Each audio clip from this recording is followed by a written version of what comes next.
yaumi Arafah wa afdalu ma qultu ana wan nabiyyuna qabli la ilaha illallah wahdahu la syarikalah lahul mulku wa lahul hamdu wa huwa ala kulli syai'in qadir. Kata Nabi, doa yang paling baik doa pada hari Arafah. Dan sebaik-baik yang aku ucapkan dan juga nabi-nabi sebelumku, yaitu la ilaha illallah wahdahu la syarikalah lahul mulku wa lahul hamdu wa huwa ala kulli syai'in qadir. Jadi ucapan ini yang paling baik. Jadi kita bersaksi tidak ilah yang berhak diibadahi melainkan hanya Allah. Tidak ada sekutu bagi Allah. Bagi Allah segala pujian, bagi Allah segala kerajaan. Dan Allah Maha berkuasa atas segala sesuatu. Dan kalimat ini juga yang kita dianjurkan untuk kita ucapkan pada waktu pagi dan sore. La ilaha illallah wahdahu la syarikalah lahul mulku wa lahul hamdu wa huwa ala kulli syai'in qadir. Kita ucapkan di waktu pagi 100 kali dan di sore hari 100 kali. Akan dijaga pada hari itu kita dari godaan syaitan. Kemudian dituliskan kebaikan, dihapuskan dosa dan yang lainnya. Ini keutamaan dari la ilaha illallah. Kemudian kalimat ini juga la ilaha illallah, kalau kita masuk pasar dengan mengucapkan kalimat ini akan diberikan kebaikan. Antum lihat di halaman 96. Jadi orang yang mengucapkan kalimat la ilaha illallah akan ditulis kebaikan, akan dihapuskan kesalahan bagi orang mengucapkan doa masuk pasar yang dalamnya terdapat kalimat syahadat. La ilaha illallah wahdahu la syarikalah lahul mulku wa lahul hamdu yuhyi wa yumit wa huwa hayyun la yamut biyadihil khair wa huwa ala kulli syai'in qadir. Tidak ilah yang berhak diibadahi melainkan hanya Allah. Tidak ada sekutu bagi Allah. Baginya segala kerajaan, baginya segala pujian. Allah yang menghidupkan dan mematikan, dan Dia zat yang hidup dan tidak akan mati. Di tangannya seluruh kebaikan dan Dia Maha berkuasa atas segala sesuatu. Hadis ini diriwayatkan oleh Tirmidzi dan Hakim dari sahabat Ibnu Umar. Hadis ini dihasankan oleh Syekh Albani dalam Sahih Sunan Tirmidzi dan juga dalam silsilah hadis as-sahihah. Juga dihasankan oleh Syekh Salim bin Eid al-Hilali dalam kitabnya Sahih Al-Wabil As-Sayyib. Dan juga kalimat syahadat ini kalimat yang dengannya kita dikabulkan doa kita. Jadi kalau kita berdoa dengan kalimat ini, jadi kalau kita berdoa, kita ucapkan kalimat ini dulu supaya doa kita dikabulkan. Antum lihat halaman 98. Jadi kalau kita berdoa, kita ucapkan Allahumma inni as'aluka bi anni asyhadu annaka antallahu la ilaha illa antal ahadus samad lam yalid wa lam yulad wa lam yakun lahu kufuwan ahad. Kita ucapkan kalimat ini kalau kita berdoa, Allahumma inni as'aluka bi anni asyhadu annaka antallahu la ilaha illa antal ahadus samad alladzi lam yalid wa lam yulad wa lam yakul lahu kufuwan ahad. Ya Allah, sesungguhnya aku memohon kepadamu dengan persaksianku bahwasanya Engkau adalah Allah. Tidak ilah yang berhak diibadahi dengan benar melainkan hanya Engkau. Engkau yang Maha Esa, tempat bergantung seluruh makhluk, yang tidak melahirkan dan tidak dilahirkan, dan tidak ada seorang pun yang setara dengannya. Rasulullah bersabda, demi Allah yang jiwaku berada di tangan Allah, sungguh orang itu telah memohon kepada Allah dengan namanya yang paling agung, yang apabila ia berdoa dengannya maka Dia akan mengabulkannya, dan apabila dia minta dengannya maka Dia akan memberikan. Jadi Allah akan berikan kalau permintaan ini. Hadis riwayat Abu Daud, Tirmidzi dan Ibnu Majah, dan hadis ini sahih. Dan masih banyak lagi tentang keutamaan kalimat syahadat ini. Orang akan terhindar dari berbagai macam kesulitan dengan membaca kalimat ini.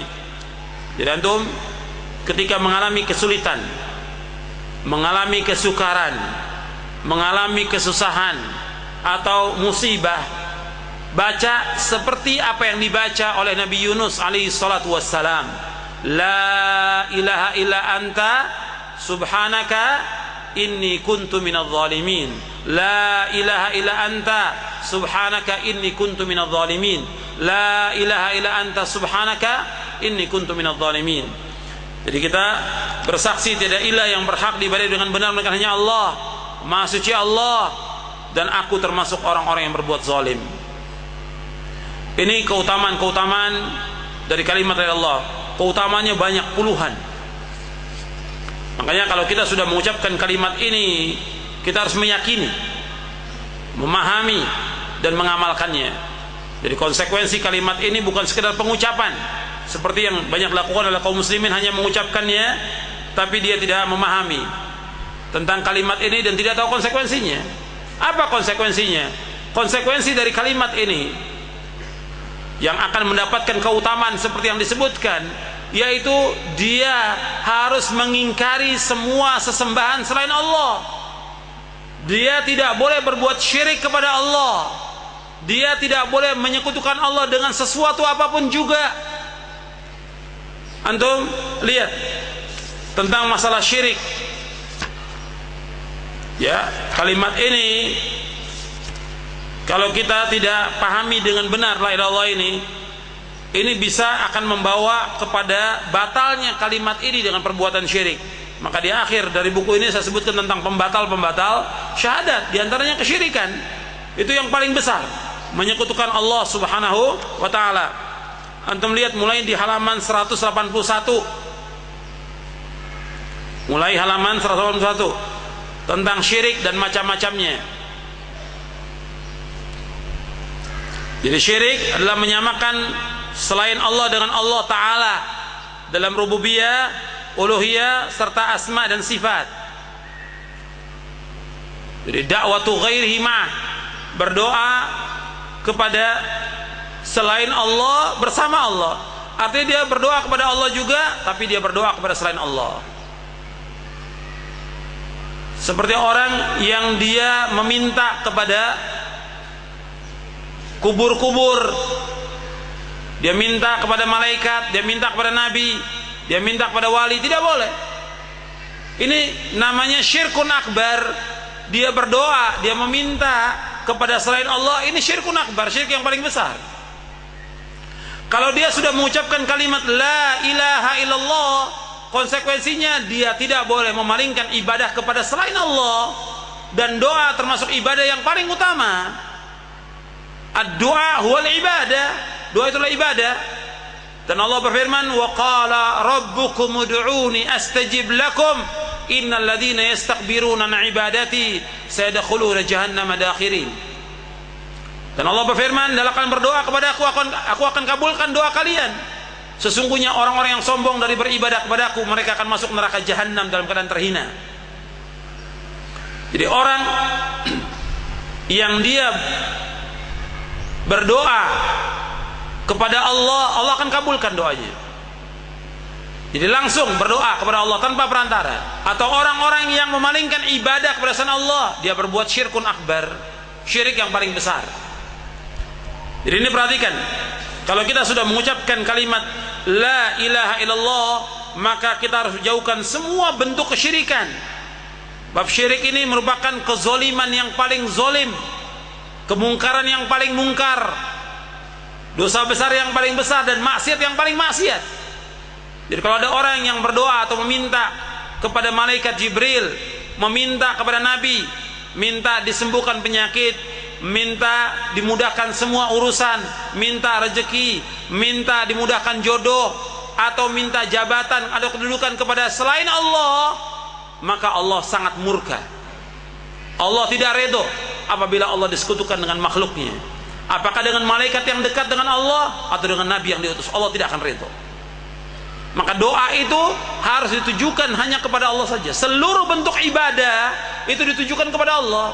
Salat, puasa, zakat, haji, berdoa, minta tolong di saat sulit, istighatsah, tawakal, mengharap, takut, bertaubat, menyembelih, bernazar dan yang lainnya, semua harus kita lakukan dan kita tujukan semata-mata karena Allah dan hanya kepada Allah saja, tidak boleh dipalingkan.